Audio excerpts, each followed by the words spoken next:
LeBron James, the LeBron James, the one and only LeBron James, King James. Thus, LeBron James is one of the greatest basketball players and the best basketball player today.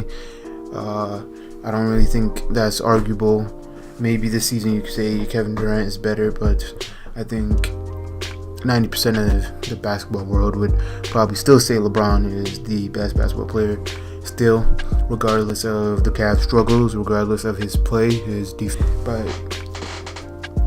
we're here to discuss LeBron James and, of course, the Cleveland Cavaliers, their struggle this season. That is everywhere. I'm pretty sure everybody has heard about it. But what is the biggest reason for the Cavs' struggle? Now, many people might say Kevin Love, because that's the person to go to when everything is going wrong. And I seen this meme. It was like blame Kevin Love, blame Kevin, and it's sad because it's true. They love to blame Kevin Love because he doesn't talk much. He doesn't wow you. It doesn't look like he makes a big impact, but he really does with the spacing, rebounding, interior scoring, and you really can't blame LeBron because he's LeBron. But can we blame LeBron? I mean, due to LeBron being so dominant and so good, he demands a lot because he's trying to win, and that's understandable. A player of his caliber wants to win, but at what cost? Like, you're bringing the franchise down for your own good. And I'm not saying this is true, but this is what it feels like. LeBron has gotten everything that he's wanted since he's come back to Cleveland. He's gotten the veterans that helped him win the 2016 championship. Channing Frye, Kyle Korver. He got Kyle Korver. Because he said he needed a reliable playmaker off the bench. He got Darren Williams. He didn't do shit, but still, they got him. I mean, the Cavs will go out their way to satisfy LeBron, and yet they're doing all they can to satisfy LeBron James. Yet LeBron James himself is not ready to commit to the Cleveland Cavaliers, so they're in a tough spot as it is. And then now, it doesn't really matter what move you make, you're not getting past the Golden State Warriors because they're just that unfair. But that's a topic for another story. They're just that good that no move that you could possibly make is gonna overthrow the Golden State Warriors. So it's tough because should they blow it up? And if they decide to blow it up, then that means LeBron has to go somewhere else and compete somewhere else. So LeBron's not ready to commit. But yeah, if the Cavaliers go out their way to make moves and improve their roster, that most likely will require them to trade away the Brooklyn pick that can be useful in the future. I mean, it does not look like a very high pick right now, but I mean, there's a lot more games to play, and there's a pretty deep draft class, so that pick is pretty useful. So it's tough for the Cavaliers front office, and LeBron, I feel like, deserves a lot of blame for the Cavaliers' struggle. I mean, you see on the internet, LeBron James is the coach, the GM, everything.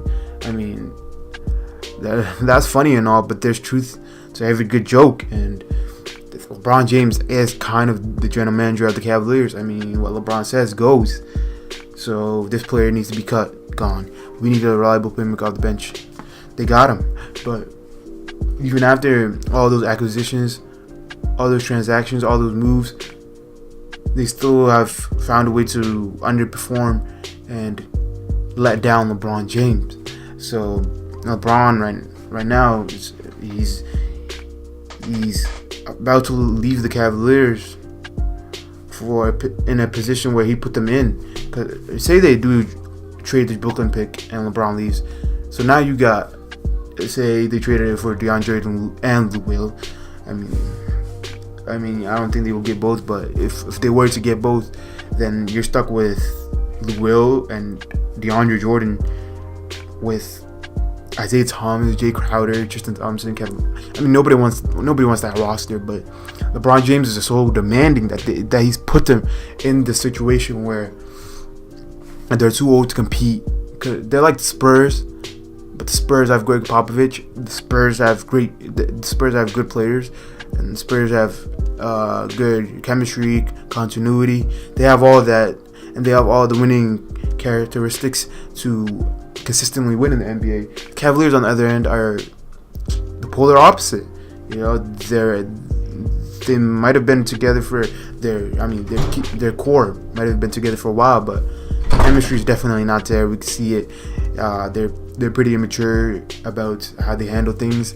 You can see that in the media. You can see that on the court. It's just crazy, man. So I don't know why I haven't been hearing LeBron James' name for this blame. For the blame of the Cavaliers' struggle and their franchise basically being stuck, because LeBron James is a big part of this. And I mean, it's pretty hard to blame him because he did make them relevant, but still, you know, LeBron deserves some blame, maybe more than others. But you know, I probably have to go LeBron first for the blame, then probably IT, because he's not really. I don't think IT is really good. I feel like IT is like good six man, you know, until he came to Boston and Brad Stevens really helped him out. I mean, Brad Stevens is a genius. Brad Stevens is an offensive wizard. Yeah, I mean, he could draw up plays that Tyronn Lue can't even dream of, you know. So I feel like Isaiah Thomas benefited a lot from that, and now he's with Tyronn Lue, which is a big difference, to say the least. So yeah, that's gonna do it for today's video. If you guys like it, make sure to leave a like. If you guys like the content, make sure to subscribe. I appreciate that a lot. And share the video if you like. I mean, that would really help me out a lot. Comment in the comment section. And yeah, until next time, peace.